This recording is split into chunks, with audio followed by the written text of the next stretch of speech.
Tras la brutal caída de Avaricum, Julio César, con sus legiones alimentadas y descansadas, cree que el golpe psicológico ha sido suficiente para quebrar la voluntad gala. Sin embargo, subestima la resiliencia de Vercingetorix, quien ha utilizado la masacre para unificar aún más a las tribus bajo el miedo común a la extinción.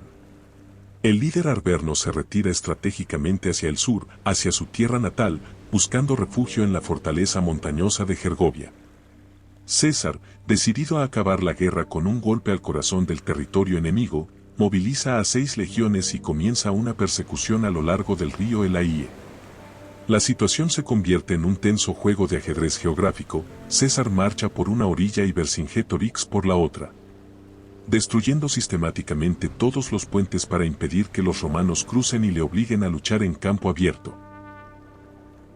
Durante días, los dos ejércitos marchan en paralelo, separados solo por las aguas rápidas del río, vigilándose mutuamente como depredadores. César se encuentra en una posición frustrante, necesita cruzar para atacar, pero Vercingetorix tiene vigías apostados en cada colina y reacciona a cada movimiento romano. La inteligencia del galo brilla aquí, negándole a Roma su mayor ventaja, la batalla campal. Para romper este estancamiento, César recurre a una de sus astucias características. Una noche, oculta a 2 legiones en un bosque cercano mientras envía al resto del ejército, con la impedimenta dispersa para que parezca más grande, a seguir marchando. Vercingetorix, engañado por la ilusión óptica, sigue al grueso del ejército romano, dejando atrás el punto donde César se oculta. Una vez que los ojos de los galos desaparecen en el horizonte, las 2 legiones ocultas emergen y trabajan febrilmente para reconstruir uno de los puentes destruidos. La ingeniería romana vuelve a obrar milagros en tiempo récord. En pocas horas, los pilotes están clavados y las tablas aseguradas. César cruza el río con su fuerza de élite y asegura una cabeza de puente en la orilla enemiga, llamando luego al resto de su ejército para que regrese y cruce. Vercingetorix, al darse cuenta de que ha sido burlado y de que los romanos están ahora en su lado del río, comprende que no puede detenerlos en la llanura y se retira a toda velocidad hacia las alturas de Gergovia, el lugar que ha elegido para resistir o morir. La llegada de César al pie de Gergovia es un momento de sobria realidad. A diferencia de Avaricum, que estaba situada en una llanura pantanosa, Gergovia es una fortaleza natural formidable, ubicada sobre una meseta alta con laderas empinadas y abruptas, accesible solo por caminos estrechos y peligrosos. Al observar las defensas, César ve miles de fogatas enemigas cubriendo las cumbres y fortificaciones adicionales construidas en las laderas. Inmediatamente reconoce que un asalto frontal sería un suicidio y que un asedio completo, circunvallatio, es imposible debido a la extensión del terreno y a la dificultad de rodear la montaña. Por primera vez en la campaña, el general romano se enfrenta a un problema que no puede resolver ni con la fuerza bruta ni con la ingeniería rápida. Vercingetorix ha aprendido la lección de Avaricum, no se deja encerrar pasivamente. Utiliza su caballería para hostigar constantemente a los romanos mientras establecen su campamento, lanzando escaramuzas diarias que desgastan la paciencia de los legionarios. César se ve obligado a establecer 2 campamentos, uno grande en la llanura y uno más pequeño en una colina cercana que logra capturar, conectados por una doble zanja fortificada para proteger su suministro de agua. El escenario está listo para un asedio lento y doloroso, pero la política interna de la Galia está a punto de forzar la mano de César de una manera que no espera. Mientras César se concentra en el problema táctico de Gergovia, una crisis estratégica estalla a sus espaldas, amenazando con cortar su yugular logística. Los eduos, la tribu gala más antigua y fiel aliada de Roma, la misma que le había suministrado grano y caballería durante años, comienza a fracturarse. Con Victolitavis, un magistrado edo que César había ayudado a colocar en el poder, es sobornado por los agentes de Vercingetorix y decide traicionar a Roma. El argumento es simple y poderoso: la libertad gala está por encima de cualquier alianza antigua, y Roma es un amo que tarde o temprano los esclavizará a todos. La traición se gesta en secreto, pero sus efectos son inmediatos y devastadores. Un contingente de 10.000 guerreros edos, liderados por un joven noble llamado Litavico, marcha supuestamente para reforzar a César en Gergovia. Sin embargo, a mitad de camino, Litabitko detiene a sus tropas y pronuncia un discurso incendiario, afirmando falsamente que los romanos han asesinado a los nobles eduos y a la caballería que ya estaba en el campamento de César. Nuestros hermanos han sido masacrados, grita, mostrando a hombres que fingen ser supervivientes de la matanza. La mentira prende como la pólvora entre los guerreros, que juran venganza y comienzan a masacrar a los ciudadanos romanos que viajan con ellos encargados de los suministros de grano. La noticia de la revuelta llega a César en el peor momento posible. Si pierde a los eduos, pierde su línea de suministros y queda aislado en territorio hostil, rodeado por millones de enemigos. En una demostración de su legendaria rapidez de decisión, César deja 2 legiones para vigilar Gergovia bajo el mando de Fabio y marcha inmediatamente con el resto de su ejército para interceptar a Litabitko. No va a luchar, sino a desmentir la propaganda. Al llegar frente a los eduos rebeldes, César simplemente muestra a los nobles y jinetes que supuestamente habían sido asesinados, vivos y bien tratados. La mentira de Litabitko se desmorona al instante. Los guerreros eduos, avergonzados y confundidos, tiran las armas y piden perdón. Litabitko huye para unirse a Vercingetorix, pero el daño está controlado momentáneamente. Sin embargo, esta operación de rescate político tiene un coste físico enorme. Las legiones de César han marchado decenas de kilómetros a paso forzado, han gestionado una crisis y han vuelto a marchar de regreso a Gergovia en menos de 24 horas. Al regresar al campamento principal, César encuentra a las tropas que dejó atrás agotadas y al límite, habiendo resistido un ataque masivo de Vercingetorix mientras él no estaba. Las defensas romanas aguantaron, pero por poco.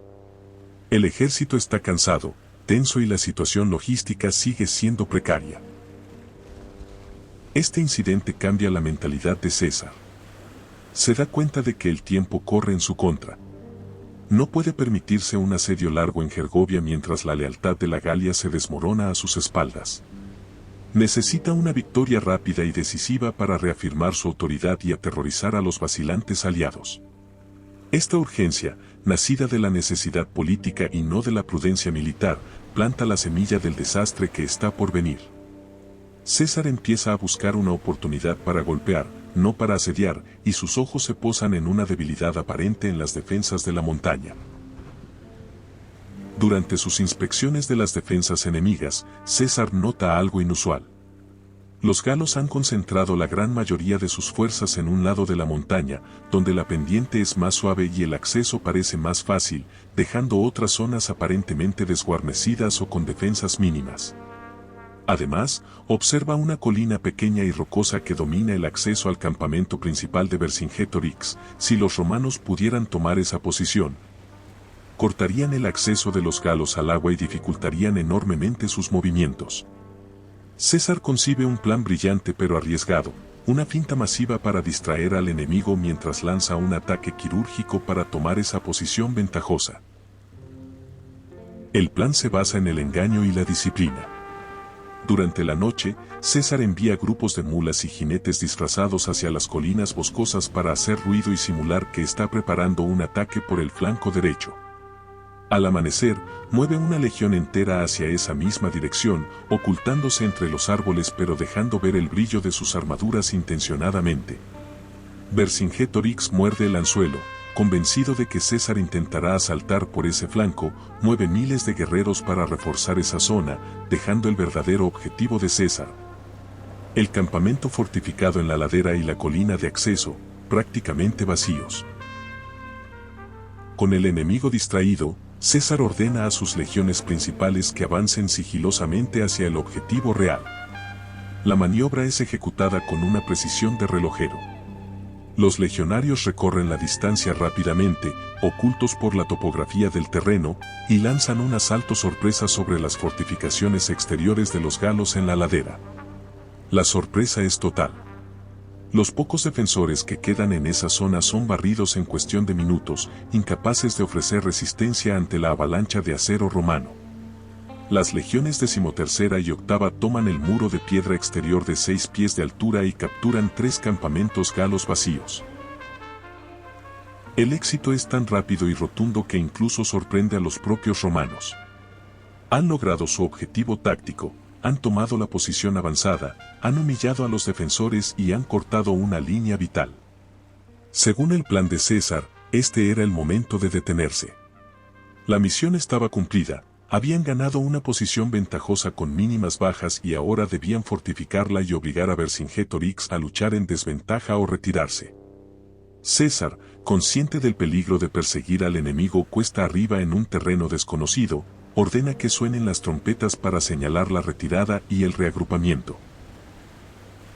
Sin embargo, en el caos del campo de batalla, ocurre la fatalidad. La orografía accidentada de Gergovia amortigua el sonido de las trompetas de mando. Solo la Legión Décima, la favorita de César y la que está más cerca de su posición, escucha la orden y se detiene disciplinadamente. Pero las otras legiones, la octava, la 13ª y otras auxiliares, embriagadas por la facilidad de su victoria inicial y recordando la carnicería impune de Avaricum, no escuchan o deciden ignorar la señal. Ven a los galos huyendo cuesta arriba hacia la muralla principal de la ciudad y creen que la victoria total está al alcance de la mano. El instinto depredador de los soldados supera a la disciplina romana. Lo que sigue es un ejemplo clásico de victoria catastrófica. Los legionarios, impulsados por sus centuriones que compiten por la gloria personal, comienzan a ascender la pendiente empinada hacia la muralla principal de la ciudad de Gergovia. Creen que los galos están en plena desbandada y que pueden tomar la fortaleza tal como tomaron Avaricum. Ignoran las órdenes de sus tribunos que intentan frenarlos, cegados por la codicia del saqueo y la arrogancia de años de victorias ininterrumpidas. Nadie puede detenernos, parecen pensar mientras corren cuesta arriba, agotándose físicamente con cada metro que suben cargados con sus pesadas armaduras. La escena en la muralla es dramática. Las mujeres de Gergovia, creyendo que la ciudad está a punto de caer, se asoman a las almenas con los pechos desnudos y el cabello suelto, arrojando dinero y ropas a los romanos, suplicando que no las maten como hicieron en Avaricum. Este espectáculo refuerza la creencia de los soldados romanos de que el enemigo está aterrorizado y vencido. Un centurión de la 8ª legión, Lucio Fabio, grita a sus hombres que él será el primero en entrar y, con la ayuda de 3 compañeros, logra escalar la muralla. Por un breve y delirante momento, parece que la audacia irracional de los soldados va a ser recompensada con una victoria imposible.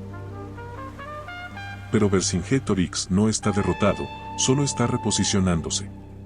Al escuchar el estruendo del combate en su retaguardia, comprende que el ataque principal no es en el bosque, sino en la muralla. Con una velocidad aterradora, las masas de guerreros galos que habían sido enviados al flanco falso regresan a la carrera. Miles de hombres frescos, furiosos y descansados convergen sobre el punto donde los romanos están intentando escalar. La situación táctica se invierte en segundos. Los romanos, cansados por la subida y desordenados, se encuentran de repente enfrentándose a un muro de escudos y lanzas que crece exponencialmente con cada minuto que pasa. El centurión Fabio y sus valientes compañeros son los primeros en pagar el precio de su temeridad. Rodeados por cientos de guerreros, son despedazados en lo alto de la muralla y sus cuerpos arrojados al vacío ante la vista de sus camaradas.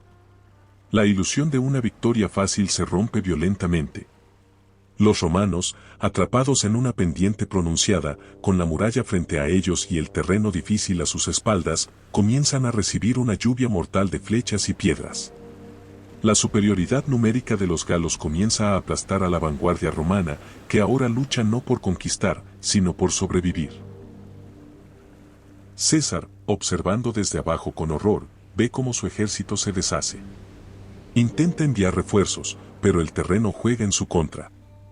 Las legiones que subieron desordenadamente ahora intentan bajar, chocando con las tropas que intentan subir para ayudar, creando un tapón mortal.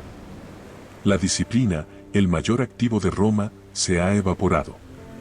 Los galos, al ver vacilar a los invencibles romanos, salen de las puertas y cargan cuesta abajo con la fuerza de una avalancha, empujando a los legionarios hacia el precipicio. La batalla deja de ser un asalto para convertirse en una masacre. La retirada romana se convierte en un caos sangriento. Los legionarios, agotados y aterrorizados, son cazados en las laderas de Gergovia. La caballería de los eduos, los aliados que habían vuelto a la lealtad de Roma, aparece en el flanco para intentar ayudar, pero los soldados romanos, confundidos y paranoicos por la traición reciente, los confunden con enemigos y entran en pánico, atacando a sus propios aliados o huyendo aún más rápido.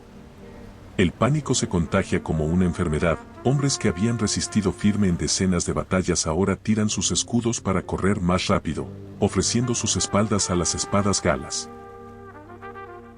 En este momento crítico, donde el ejército entero corre el riesgo de ser aniquilado, la Legión Décima, la guardia pretoriana de facto de César, demuestra por qué es leyenda. Siguiendo las órdenes de César, se posicionan en formación de combate en la base de la colina, creando un muro de contención firme en medio del torrente de fugitivos. Junto a ellos, la Legión XIII de Tito Sestio también logra mantener la línea en una posición avanzada. Estas dos unidades actúan como rompeolas, absorbiendo el impacto de la carga gala y permitiendo que los supervivientes de la octava y otras legiones se refugien detrás de sus filas. El combate en la base de la colina es brutal pero breve. Los galos, embriagados por la victoria, chocan contra la disciplina fría de la décima y son detenidos en seco. Vercingetorix, prudente incluso en la victoria, ve que los romanos han logrado reorganizarse en el llano y ordena a sus hombres que no persigan más allá de la pendiente. Sabe que en terreno llano las legiones siguen siendo mortales. Los galos se retiran a sus fortificaciones vitoreando, llevándose miles de armas romanas y cientos de prisioneros como trofeos. Han logrado lo imposible, han visto la espalda de César. El recuento de bajas es doloroso para el orgullo romano. Casi 700 legionarios han muerto, incluyendo a 46 centuriones, la columna vertebral del ejército. La pérdida de tantos oficiales experimentados es un golpe devastador para la moral y la operatividad de las legiones. Por primera vez en la Guerra de las Galias, César ha sido derrotado tácticamente en el campo de batalla. No hay forma de disfrazarlo como una retirada estratégica ante los ojos de sus hombres, han sido golpeados y expulsados de la montaña. Al día siguiente, César convoca a una asamblea del ejército. Su tono no es de consuelo, sino de furia fría. Reprende severamente a sus soldados por su indisciplina, por su arrogancia y por creer que sabían más que su general. Deseo tanto la obediencia y la moderación como el valor, les dice. Les recuerda que él había ordenado la retirada y que su desobediencia ha costado vidas valiosas. Sin embargo, termina el discurso reafirmando su confianza en su capacidad de vencer, atribuyendo la derrota a la desventaja del terreno y no al valor del enemigo. Pero a pesar de sus palabras, César sabe la verdad, Gergovia es inexpugnable. Ordena levantar el campamento y se retira. La única derrota de César en la Galia es un hecho, y la rebelión de Vercingetorix está ahora en su cenit. La retirada de Gergovia marca el momento de mayor vulnerabilidad de Julio César en toda la Guerra de las Galias. La noticia de su derrota se extiende como la pólvora a través de los bosques y montañas, rompiendo el mito de la invencibilidad romana que había mantenido a muchas tribus bajo control. Los eduos, esa tribu hermana de Roma que había vacilado anteriormente, ven ahora la sangre en el agua y deciden cambiar de bando de manera definitiva y violenta. Eporedorix y Viridomaro, los líderes de la caballería edua que cabalgaban junto a César, solicitan permiso para marcharse con la excusa de pacificar a su gente, pero César, aunque sospecha la traición, sabe que no puede retenerlos por la fuerza sin provocar un combate interno. Los deja ir, sabiendo que está soltando a dos enemigos más en un país que ya hierve de odio. La traición se consuma en la ciudad de Noviodunum, actual Nevers, el depósito logístico más vital de César en la Galia. Allí, los romanos guardaban todos sus rehenes de guerra, sus reservas de grano, el tesoro público para pagar a las legiones y gran parte de su equipaje y caballos de repuesto. Los eduos, al llegar, masacran a la pequeña guarnición romana y a los comerciantes itálicos que residían allí, apoderándose de las inmensas riquezas y suministros. Lo que no pueden llevarse, lo queman o lo arrojan al río Loira. En un solo día, César pierde su banco, su despensa y su base de operaciones segura. El ejército romano se encuentra ahora en territorio enemigo, sin comida, sin dinero y con sus líneas de retirada hacia la provincia cortadas por un río crecido y hostil. La situación estratégica es de pesadilla absoluta. Desde Roma, los enemigos políticos de César celebran prematuramente su caída, creyendo que el conquistador de las Galias está atrapado y condenado a morir de hambre o a ser aniquilado. Vercingetorix, envalentonado por su éxito en Gergovia y reforzado por la alianza Edua, comienza a cerrar el cerco, enviando mensajeros a todas las naciones galas para que ataquen la provincia romana en el sur, esperando dividir las fuerzas de César y obligarlo a luchar en múltiples frentes. Parece que el sueño imperial de Roma está a punto de terminar en una tumba anónima en los bosques de la Galia Central, devorado por la ambición desmedida de un general que no supo cuándo detenerse. Sin embargo, en medio del desastre, el genio de César brilla con una intensidad desesperada. En lugar de retirarse hacia el sur para proteger la provincia, lo cual hubiera sido lo prudente pero hubiera significado abandonar la conquista, decide marchar hacia el norte. Su objetivo es unirse a las 4 legiones de su lugarteniente Labieno, que están operando cerca de la actual París, Lutetia. César comprende que un ejército dividido es un ejército muerto. Con una audacia que roza la locura, ordena a sus hombres marchar hacia el río Loira, que está desbordado por el deshielo, y cruzarlo a la fuerza. Los legionarios, con el agua al cuello y sosteniendo sus armas sobre la cabeza, vadean la corriente helada, sorprendiendo a los galos que creían el río infranqueable y logrando escapar de la trampa inmediata. Una vez en la otra orilla, César permite a sus tropas saquear los campos de los edos para reponerse del hambre, una ironía amarga para la tribu que pensó haberlo dejado sin suministros. La velocidad de la maniobra romana paraliza a los perseguidores. César ha convertido una retirada vergonzosa en una marcha agresiva de reagrupamiento. Aunque herido y humillado en Gergovia, el lobo romano sigue vivo y, lo que es peor para Vercingetorix, ahora está desesperado y no tiene nada que perder. La guerra ha dejado de ser una campaña de conquista para convertirse en una lucha brutal por la supervivencia pura. Mientras César lucha por sobrevivir en el centro de la Galia, su mejor general, Tito Labieno, se encuentra en una situación igualmente precaria en el norte, cerca de Lutetia. Labieno había sido enviado con 4 legiones para someter a los paricios y a los enones, pero tras la derrota de César en Gergovia, se encuentra rodeado por una coalición masiva de tribus del norte liderada por el anciano pero astuto jefe Camulogeno. La noticia del desastre del sur ha envalentonado a los galos del norte, que ven la oportunidad de aniquilar a Labieno antes de que pueda reunirse con su comandante. Labieno, un táctico brillante y frío, comprende que su misión de conquista ha terminado y que su nuevo objetivo es simplemente salir con vida y volver al lado de César. Labieno ejecuta una serie de maniobras engañosas dignas del propio César. Utilizando barcos para fingir un cruce del río Sena en un punto mientras cruza silenciosamente por otro, logra confundir a Camulogeno y obligarlo a presentar batalla en condiciones desfavorables. En la batalla subsiguiente, la disciplina de las legiones de Labieno destroza al ejército galo. La 7ª legión y la 12ª legión luchan con una ferocidad nacida de la necesidad, aniquilando a los paricios y matando a Camulogeno. Esta victoria, aunque tácticamente perfecta, no cambia el hecho de que deben retirarse. Sin perder tiempo en celebraciones, Labieno inicia una marcha forzada hacia el sur, abriéndose paso a través de territorio hostil para acudir a la llamada de auxilio de César.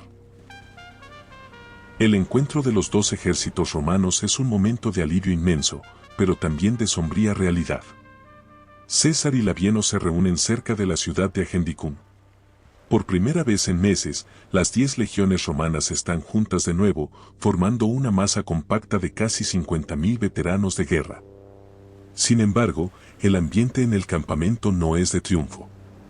Los soldados saben que han sido derrotados en Gergovia, saben que toda la Galia se ha levantado en armas y saben que están solos en un mar de enemigos. La confianza ciega en la victoria fácil ha desaparecido, reemplazada por una determinación sombría y profesional. Saben que la próxima batalla será a vida o muerte. César, analizando la situación con Labieno, toma una decisión crucial. Necesita reforzar su debilidad más crítica, la caballería. Su caballería gala auxiliar ha desertado o no es de fiar, y sin jinetes, está ciego y vulnerable a las tácticas de guerrilla de Vercingetorix. En una jugada maestra de Realpolitik, César envía emisarios al otro lado del Rin, a las tribus germánicas que había combatido años atrás. Contrata a mercenarios germanos, jinetes feroces y gigantescos, prometiéndoles oro y saqueo. Como los caballos germanos son pequeños y de mala calidad, César ordena a sus tribunos y centuriones que desmonten y entreguen sus propios caballos romanos a los mercenarios. Es un sacrificio simbólico y práctico que integra a los bárbaros en el corazón de la máquina de guerra romana. Con su ejército reunido y su nueva caballería germana, César cambia de estrategia. Ya no busca conquistar ciudades ni proteger a aliados inexistentes. Su objetivo es retirarse hacia la provincia romana, el sur de la actual Francia, para protegerla de una invasión y, desde allí, reorganizarse para una nueva campaña. Comienza a marchar hacia el sureste, una columna inmensa y lenta cargada de equipo.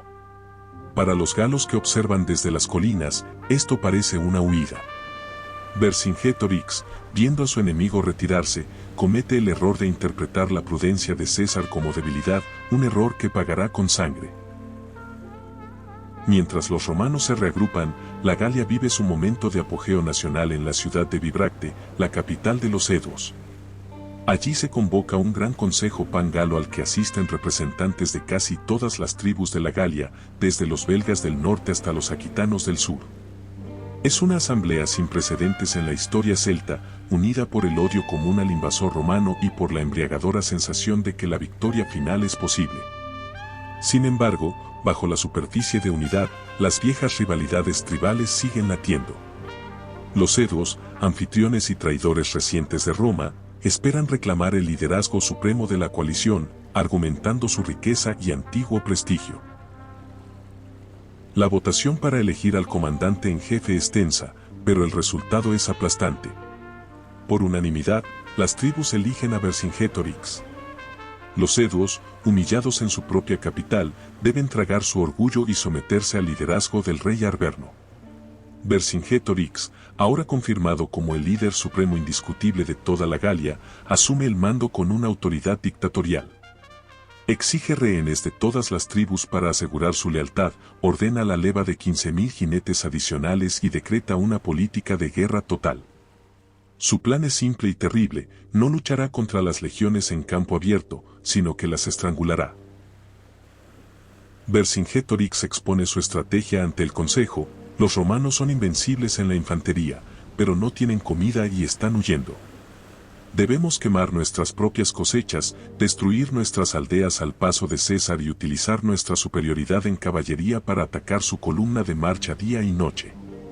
Es la misma estrategia que casi funcionó en Avaricum, pero aplicada a una escala continental.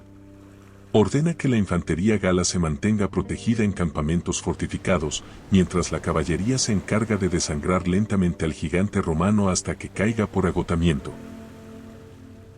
El fervor en Bibracte es religioso. Los guerreros juran sobre sus estandartes sagrados que no volverán a ver a sus familias ni a entrar en sus casas hasta que hayan cruzado sus espadas con la sangre de los romanos.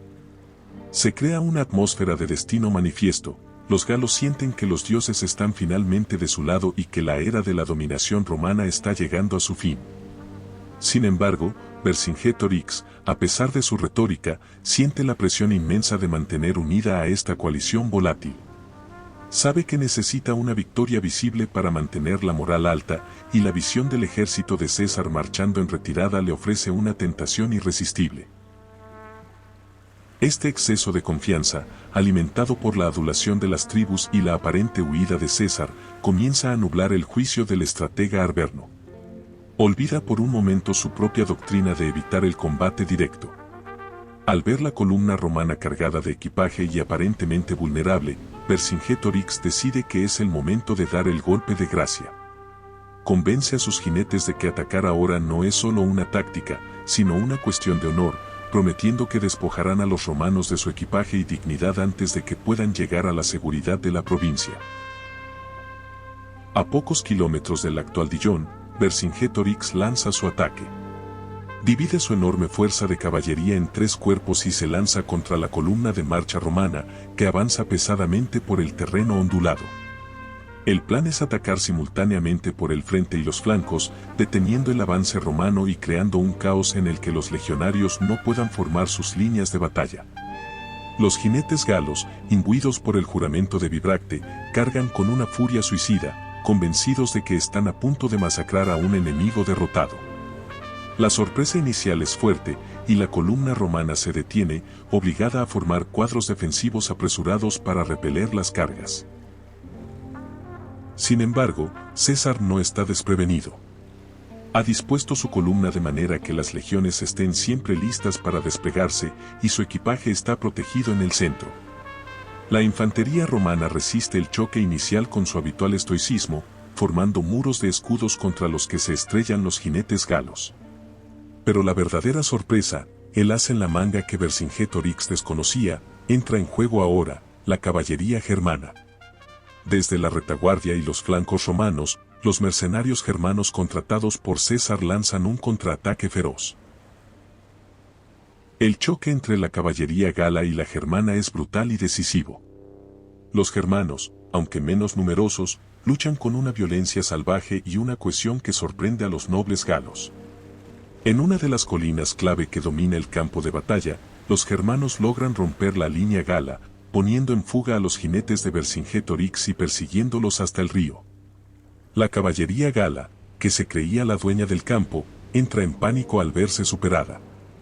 Vercingetorix ve con horror cómo su fuerza de élite, la herramienta principal de su estrategia de desgaste, es destrozada y dispersada en cuestión de horas. La derrota en esta batalla de caballería es un desastre psicológico para los galos. No solo han perdido a miles de sus mejores hombres y nobles, incluyendo a importantes líderes eduos que son capturados, sino que la premisa fundamental de su estrategia ha fallado. No pueden detener a César ni siquiera en condiciones favorables. Vercingetorix, dándose cuenta de que su infantería, que estaba en reserva, corre el riesgo de ser atacada por las legiones victoriosas, ordena una retirada inmediata. La moral del ejército rebelde, que estaba en su cenit en Bibracte, se desploma vertiginosamente. César, oliendo la sangre y la debilidad, no deja escapar la oportunidad. Ordena a sus legiones que dejen el equipaje y persigan al enemigo. La retirada romana hacia la provincia se cancela, la caza ha comenzado. Vercingetorix, que horas antes soñaba con aniquilar a los romanos en el camino, ahora se encuentra huyendo por su vida, buscando desesperadamente un lugar seguro donde reagrupar a su ejército sacudido. En su mente, busca otra Gergovia, otro lugar inexpugnable donde las legiones romanas se rompan los dientes. Y cree haberlo encontrado en una fortaleza mandubia llamada Alesia. La decisión de Vercingetorix de retirarse a Alesia es el punto de inflexión definitivo de la guerra, una decisión debatida por historiadores durante milenios. A diferencia de Gergovia, que le ofrecía múltiples vías de escape y suministro, Alesia es una trampa potencial. Es un oppidum situado en una meseta aislada, rodeada de colinas, pero con una capacidad limitada para alimentar a un ejército de 80.000 hombres más la población civil. Al encerrarse allí, Vercingetorix apuesta todo a que podrá resistir el asedio el tiempo suficiente para que un ejército de socorro masivo de toda la Galia venga a liberarlo y aplaste a César contra las murallas. Para César, ver a Vercingetorix entrar en Alesia es un regalo de los dioses, una oportunidad que no esperaba tener. En Gergovia, el terreno era demasiado extenso para ser rodeado, en Alesia, el perímetro es grande, pero técnicamente posible de cerrar para un ejército de ingenieros como el suyo. César comprende inmediatamente que no debe repetir el error de Gergovia intentando un asalto frontal. Si Vercingetorix quiere esconderse detrás de muros, César le construirá muros aún más grandes para que nunca pueda salir. Las legiones romanas llegan al valle de Alesia y comienzan a desplegarse con una eficiencia terrorífica. César inspecciona el terreno y traza mentalmente las líneas de lo que será la obra de asedio más compleja y gigantesca de la historia antigua. No hay discursos de gloria, solo órdenes de cavar. Los soldados romanos dejan las lanzas y cogen las palas. Saben que esta vez no habrá retirada, no habrá segundas oportunidades. Han acorralado a la bestia en su guarida, y la única forma de volver a casa es terminar el trabajo aquí y ahora. Dentro de Alesia, Vercingetorix observa el despliegue romano con una mezcla de esperanza y temor. Envía a su caballería restante a escapar por la noche a través de los huecos en las líneas romanas aún no terminadas, con una orden desesperada para todas las tribus de la Galia: venid a Alesia. Traed a todos los hombres capaces de empuñar un arma. Si no llegáis a tiempo, yo y la flor de la Galia pereceremos. Es un llamamiento al apocalipsis final. La batalla de Gergovia fue la única derrota de César, un recordatorio humillante de su falibilidad. Pero esa derrota sirvió para algo fundamental: le quitó la arrogancia y le devolvió la prudencia letal. César llega a Alesia no como el conquistador confiado que subió la colina de Gergovia, sino como un depredador herido, cauteloso y absolutamente decidido a no fallar de nuevo. El escenario está listo para el drama final. Gergovia fue el error, Alesia será la sentencia. La guerra de las Galias se decidirá no por quien lucha mejor, sino por quien puede sufrir más tiempo sin romperse.